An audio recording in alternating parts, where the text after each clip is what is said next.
Mrs. North, starring Barbara Britton and Richard Denning.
Find what you wanted, Mrs. North? Yes, thank you, Miss Todd. Oh, do you have a frame for weaving? Oh, good heavens, no. But it gives me a sense of accomplishment just to think of all my husband's old suits I'm going to make into carpet. Oh, I know just what you mean. I've redecorated my apartment 3 times already. Up here. All right, Mrs. North, here you are. Thank you. Not at all. Come again. Only when the sun is shining and there isn't a cloud in the sky.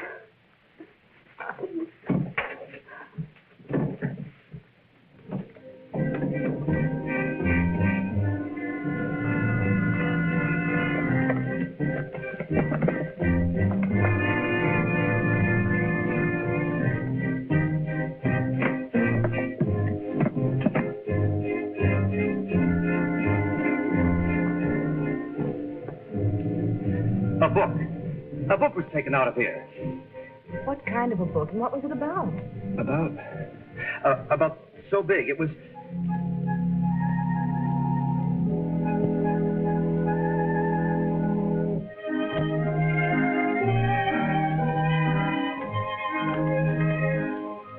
I'm afraid the dining room set just has to go. No, it doesn't. It's all paid for. But according to this book, the loom I have to get to make that carpet will... Gee, I'm afraid we'll have to knock that wall out, too. Say, why don't you read this big book? Maybe it's all about the small looms. That's logical.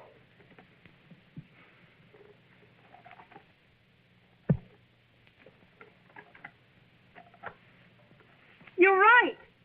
This tells you how to make table mats and pettipoint bags. You must be reading all those books that makes you so smart. I wouldn't say that. I'll get it. I'll get it.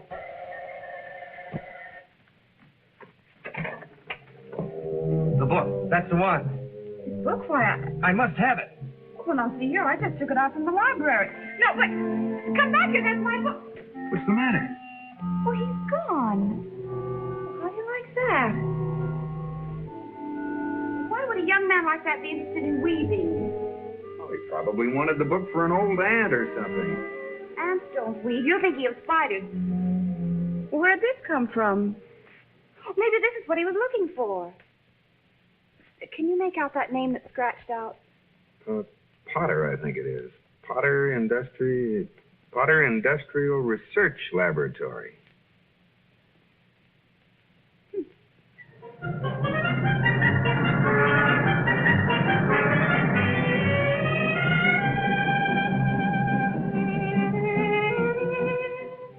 Well, that's about all there is, Mr. Potter. He just grabbed the book and disappeared down the hall.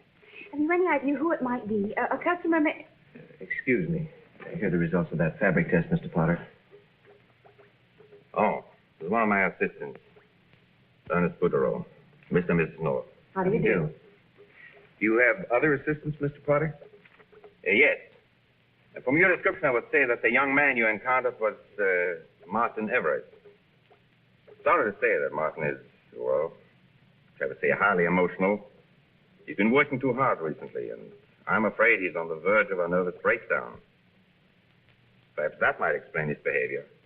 Has he been here today, Mr. Potter? No, I haven't seen him for several days. Matter of fact, I haven't been out of the lab all day myself. I don't know where he could be. You say there was an envelope he dropped from which you got my address? Yes, do you have any idea what it might be? It was sealed, and so we didn't want to open it. I have not the slightest notion. But perhaps if you let me have it, I could get it back to him and ask for an explanation. You have the envelope in your bag, Pam. Why don't you let Mr. Potter have a look at it?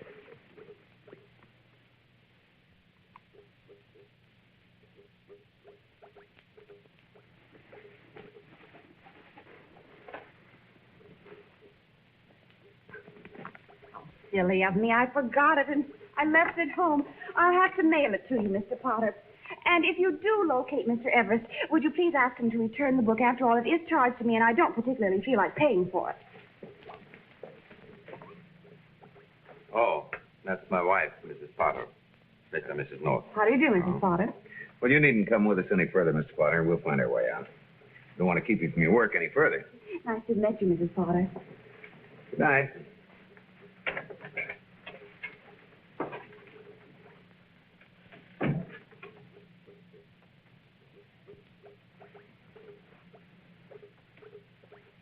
Okay, Pam. Now, what was all that hocus-pocus with the envelope? I distinctly saw you put it in your bag just before we left. I did, but Mr. Potter was lying. He was out of the lab this morning. He got good and wet in the storm. His shoes and trousers were soaking wet. Oh, Pam. Oh, Mr. North. I'm sorry, but Mr. Potter forgot to ask you for your address so he can return the book to you. Oh, of course, yes. Unfortunately, he's a little forgetful now and then. Well, we should have thought of it, too. There. Thank you very much. Goodbye. Goodbye. Bye. Ernest. What are you doing here? You know Mr. Potter doesn't want you around. Did you get it? You promised me, and I expect promises to be kept. I couldn't. The old man messed things up again. Where is it? It's right at that address. I can't give it to you. I have to give it to Mr. Potter. Oh, Mr. Potter means more to you than I do. Eve, you know that's not true. You mean more to me than anything in the world. Talk is cheap, Ernest. You promised to get me that formula. Well, I will, but you just got to give me time. All right. But until I do, don't try to see me and don't bother to call me. Eve, you wouldn't do this to me. I wouldn't. I did it to Martin, didn't I?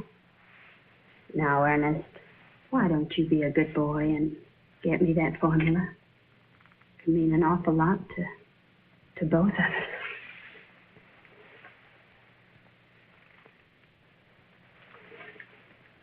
Remember, I can be awfully impatient.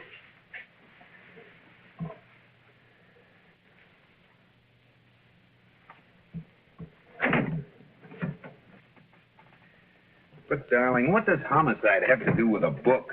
I don't care. I'm worried. That young Everett seems desperate. And old Mr. Potter is covering up something. I'm going to call Bill Wigan. Oh, please, Pam, let's just mind our own business, huh? Just for a change. Well, all right, but still, Good heavens! happened? What happened? Burglars. My lamp. Jerry, that's the young man who stole my book. Must be Martin Everett. Very neatly strangled. Now may I call Bill Wyden?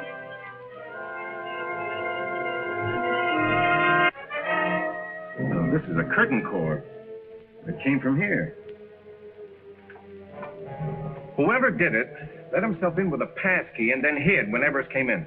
Himself. Does it have to be a himself? With this thing, any strong child could have done it, male or female. It's a slip knot. It's a new variety. Hey, were you ever a scout, Jerry? Well, let's see. If I remember my yachting days correctly, it's a running bowline. A running bowline, huh? Well, whatever it is, it sure did the trick. You know, he probably came back for the book when he found the envelope wasn't in it, and then... Say, where is the book? Did you find it anywhere? No. Maybe he returned it to the library. Well, that's easy enough to check.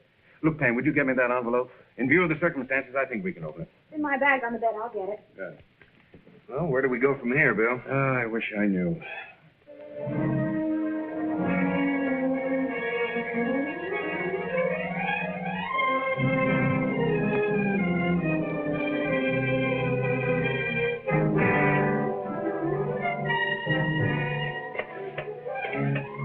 Jerry! Jerry! It's gone. The envelope is gone. Well, how could it be? You had it when you came in. I put my bag on the bed, and I haven't been back there since. But when I went there just now, the bag was open and the envelope was gone. How do you like that? It looks like our visitor was here all the time. While we were sitting up with the body, he got what he was after, then let himself out the back door so he wouldn't disturb us. Very considerate. As soon as the medical examiner gets here, I think we ought to go down and have a talk with Mr. Potter at the laboratory. But I tell you, I hadn't seen Martin for several days. I wish I had, because he was in the middle of some important work for one of my customers. Oh, it's terrible. Just terrible. He was a very talented young scientist, Lieutenant. Does he have a desk here? That working table over there is his. Whatever personal belongings he had must be in the drawers. Everest must have been killed just before Mr. and Mrs. North returned to their apartment. Now, were you here in the lab all day? No. I was out all of the afternoon. You mind telling me where you were? Not at all. I went out to search for Martin. As I told you, he was doing some important work for me. So we all went out looking for him. My wife, Ernest, as well as I. Mr. Potter, what about the envelope? Any idea what's in it? I told you I have no idea. But if you let me have it, maybe I can make some sense out of it. Mm-hmm. Maybe I will. Bill, I know it's being a bit fussy, but I'd really like to make sure who was killed in our apartment. Pam, what are you getting at? Well, we aren't absolutely certain that it was Martin Everest. We're only going on our description, which happens to tally roughly with Mr. Potter's missing assistant. Mr. Potter, how about your coming along to identify Ernest? Oh, well, if I'd be willing to take on that chore for Mr. Potter. After all, Martin and I work together, too. All right, let's go. Just keep yourself available, Mr. Potter. This is no time to decide to take a vacation.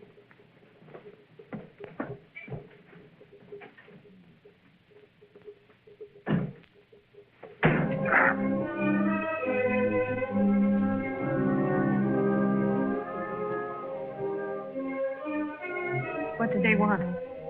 What did they come back here for? What have you done now? silence!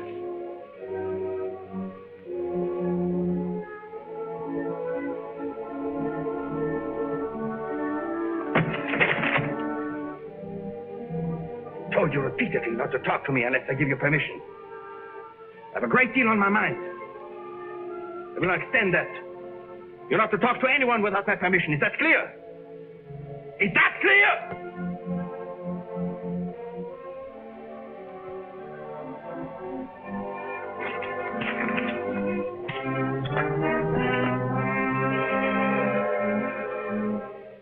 Cigarette, Ernest?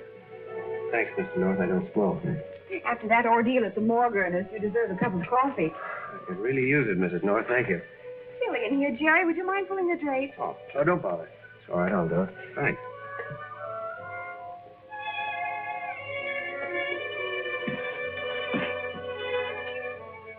That Mr. Potter, he looks like something used to frighten crows. Oh, he's just getting old, Mrs. North. Of course, he's always been terribly jealous of his helpers. He's been riding Martin awfully hard lately.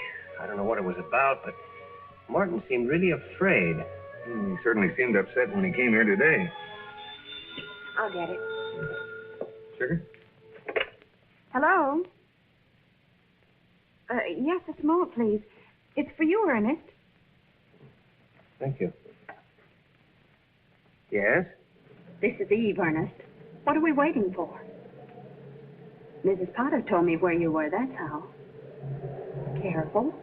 What have you got to be careful about? Martin was my boyfriend, remember? If there's any trouble, somebody might stumble onto that fact. And then I walked out on him and came to you. Yes, I know. But you see, the project has turned out to be somewhat more complicated than we'd anticipated. And that's why I wish you'd let me proceed with the necessary scientific caution. Yes, well, I'll get in touch with you as soon as everything is checked. Goodbye.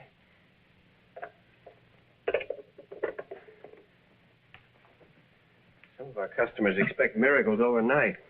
Ernest, Jerry and I were wondering if there could be anything personal of Martin's at the lab that could tell us something. Well, I do have a key to the lab, Mrs. North, and Mr. Potter's not there now. Of course, it's not really... But Martin worked alongside me. He was a friend of mine. If you think it's important, why, I'd be glad to let you in.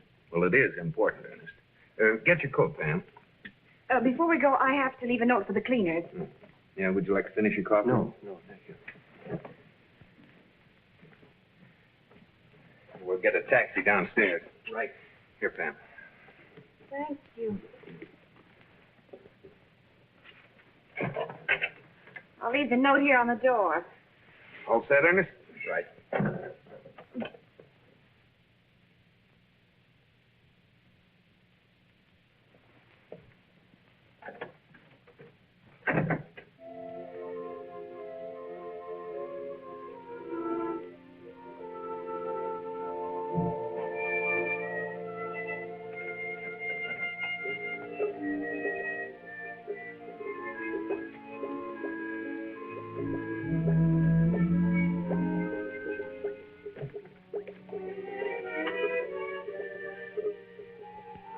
Martin's table. If you don't mind, I'd rather someone else went through Mr. Potter's desk. Okay. You leave the equipment on all night? Oh, no, I'll turn it off before I go. It used to be Martin's job. Poor fellow, he used to practically live here.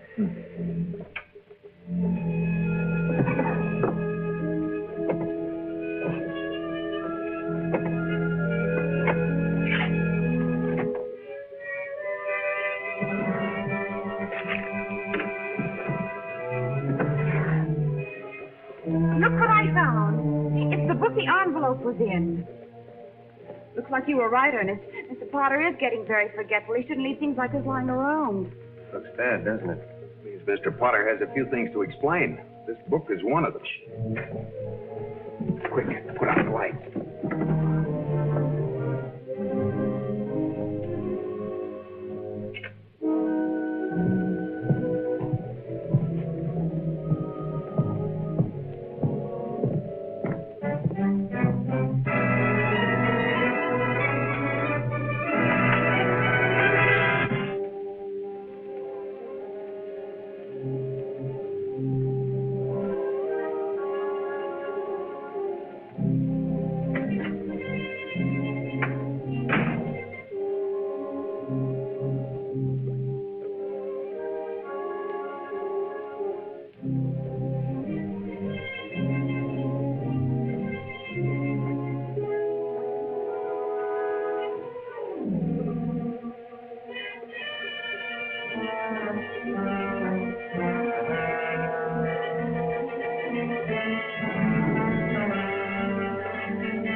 Pam, the light.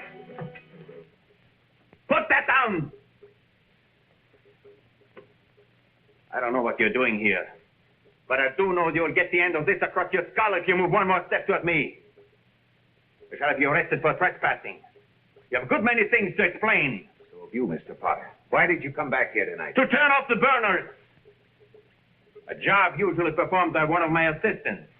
You sure it wasn't to get that book you took from Martin, Mr. Potter? Oh! I thought I told you to stay out of here. Hadn't I got enough trouble? Trouble, Mr. Potter? You mean like the murder of Martin Everest? Did she do it? Martin murdered. You did it. You finally did it. All these years you've hated him. He wouldn't let you cheat him anymore. So you killed him. You're a murderer! Murder! He was my son. You mean you killed your own son? I said my son, not his. Martin's father died when he was a baby. He kept him working here, cheating him, paying him next to nothing, robbing him of his work. Everything Martin discovered, he patented under his own name. Martin made an important discovery. It was worth a fortune to whoever controlled the patents and the royalties.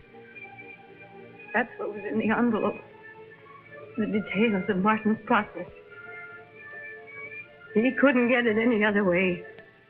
So he killed him for it. That is not true. I tried to get it from him. But I did not kill him. Ernest, you better get a rope and tie up your former employer while we get in touch with the police.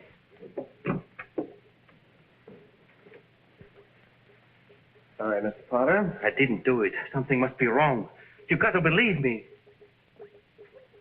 That's a very interesting knot, Ernest. A running bowline, isn't it? Jerry taught me that after we saw it around the neck of your colleague, the late Martin Everest. You better call Bill Wyken, Jerry. All right, get back from that door. Come on. I'm warning you. There's nitric acid. I don't have to tell you what it'll do to you.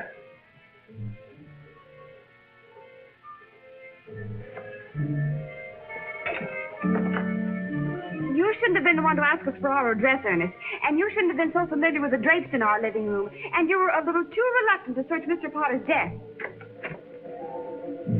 All right, Evie. Coming with me. You walked out on Martin because he refused to make money on his discovery. You got me into this, but you're not walking out on me now. Come on. And don't try to follow us. Don't move any further, Ernest. Now listen carefully. You make any move with that arm, except to put that jar down slowly, I'll have to try to shoot it from your hand. And you're between me and the jar, so put that jar down, Ernest.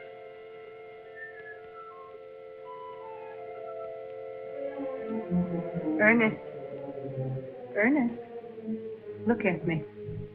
I'm not afraid. I have no reason to go on living. But don't cause any more trouble than you've caused already. Let me have that.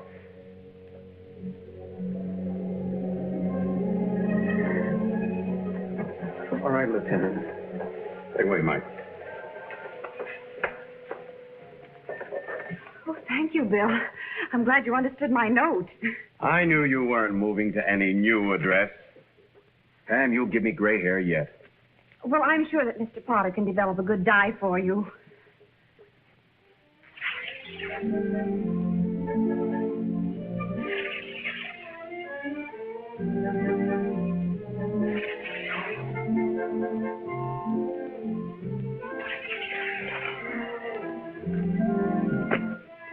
Noisy, isn't it? I never knew the A that went into making a rag rug. Believe me, next time I'll be more respectful when I step on one. Hey, that's my good sports jacket. You can't have that one. It's still perfectly good. I can use it for fishing or something. Now, darling, you've been saying that for 5 years. Never mind. It's still a perfectly good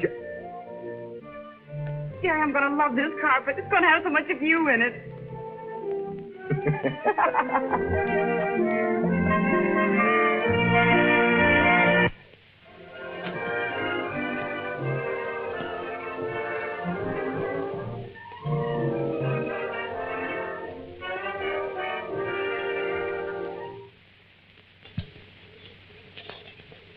Mr. and Mrs. North is directed by Ralph Francis Murphy.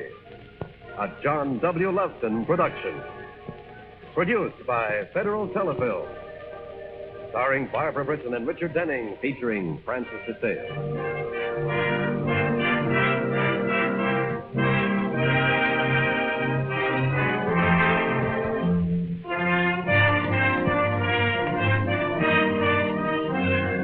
This has been a film presentation.